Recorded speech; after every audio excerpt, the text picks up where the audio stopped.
आज के समय में व्यंग कितनी बड़ी चुनौती है सीधे लोगों तक पहुंचाने की, इस दौर में जबकि ये सोशल मीडिया का दौर है। ठीक है, आज के भी जो साहित्यकार और व्यंग्यकार वो भी सोशल मीडिया पर एक्टिव हैं, लेकिन क्या जो आप लिख रहे हैं वो लोगों तक उसी अंदाज में पहुंच रहा है? क्योंकि पहले के जो व्यंग्यकार साहित्यकार थे, उनको पढ़ना, उनको सुनना, आज आप लोगों के लिए कौन सी चुनौती दिखती है? साहित्य, व्यंग्य साहित्य को सोशल मीडिया ने एक बड़ा प्लेटफॉर्म दिया है, इसमें कोई शक नहीं। लेकिन जैसा कि हर युग में होता आया है और इस युग में भी हो रहा है, बल्कि सोशल मीडिया के कारण यह ज्यादा होने लगा है कि वास्तविक साहित्यकारों और छद्म साहित्यकारों के बीच अंतर करना मुश्किल हो रहा है।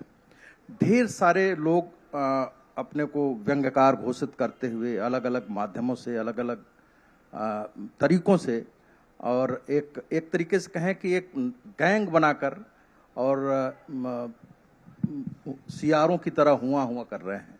मुझे लगता नहीं है कि इतनी जरूरत व्यंग को है जितनी लोग व्यंग को लिखने के लिए लालयित हैं। व्यंग लिखना किसी भी समय में, न तो पहले और न आज, कभी भी आसान नहीं था। भारतेंदु के जमाने में भी व्यंग लिखना कठिन था, क्योंकि वो अंग्रेजी शासनकाल का समय था। मुंशी प्रेमचंद के जमाने में भी व्यंग लिखना कठिन था। हरशंकर परसाई जी के जमाने में भी लिखना कठिन था। श्रीलाल शुक्ल के भी जमाने में लिखना कठिन है, और आज तो और भी कठिन है। लेकिन अगर व्यंग लिखने का सलीका हो तो सारी कठिनाई के बावजूद यह आसान भी हो सकता है। व्यंग कहने का सलीका बहुत कम लोगों के पास है। मैं ये नहीं कहता कि मेरे पास है, लेकिन जिनको भी भगवान ने, ईश्वर ने, ये सरस्वती माँ ने ये क्षमता दी है कि वो किसी भी रूप पर, सामाजिक व्यवस्था हो, हमारी राजनीतिक व्यवस्था हो, धार्मिक व्यवस्था हो, या ऐसा कोई भी प्रसंग जो कहीं न कहीं हमें व्यथित करता हो, ऐसे किसी भी विषय पर तिर्यक तरीके से, बिना किसी को सीधे सीधे आहत किए, भाषा का अस्खलन किए बगैर अपनी बात कह सकें, तो वो व्यंग आज भी उतना ही मौजूद है जितना वो पहले था। मुझे लगता है कि व्यंग ने माध्यम तो बहुत दिए। आज के दौर की बात करें, व्यंग ने माध्यम तो बहुत दिए, मंच तो बहुत दिए, लेकिन शायद हमारे लेखन के भोतरेपन ने व्यंग को वो मुकाम नहीं दिया जो व्यंग को हासिल होना चाहिए था।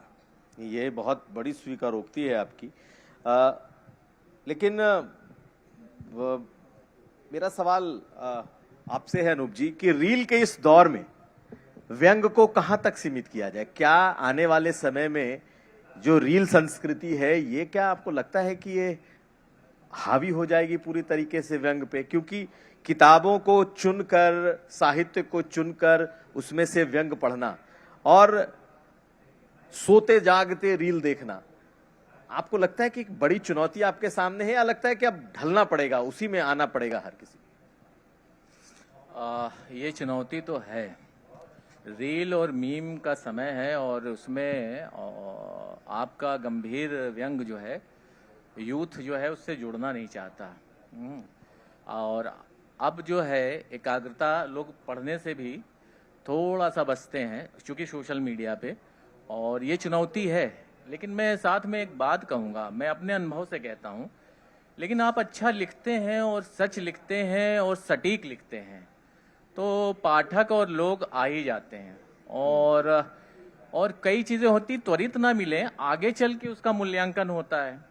हम त्वरित परिवर्तन कामी नहीं हो सकते, या हमने कुछ आर्टिकल लिखा या उपन्यास लिखा, हो सकता है तुरंत ना मिले, उसके बाद मिले। और जहां तक रही फॉर्म की बात, तो फॉर्म बदल सकते हैं। रील में भी हम व्यंग कह सकते हैं, अपनी बात कह सकते हैं, तो फॉर्म बदलते रहते हैं। जब किताबें थी तो टीवी नहीं था, टीवी आया तो लगा कि यार पाठन का खत्म हो जाएगा, तो थोड़ा सा फॉर्म समय समय पे टेक्नोलॉजी बदलती रहती है, तो वो उस वक्त चुनौती दरपेश आती है।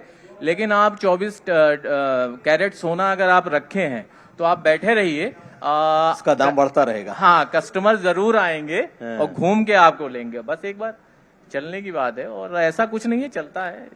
मुझे नहीं लगता। नहीं, लोगों के पढ़ने का जो एक की हैबिट जो थी, वो कम होती जा रही है इस दौर में। तो यह आप लोगों के लिए एक चैलेंज है, या आपको भी लगता है कि मुझे भी अपने इस व्यंग को उसी तरह से ट्रांसफॉर्म करना पड़ेगा जो आज की टेक्नोलॉजी कहती है? यूं तो सारे आप लोग भी सोशल मीडिया पर होते हैं, आपके भी रील्स बनते होंगे, आपके भी लोग सुनते होंगे, लेकिन जो एक लिखने और सुनने का जो माध्यम था वो गंभीर चुनौती का सामना कर रहा है। ये तो है, ये मैंने कहा ना कि चलता रहता है। और इतना बड़ा देश है ना, इतना बड़ा देश है। और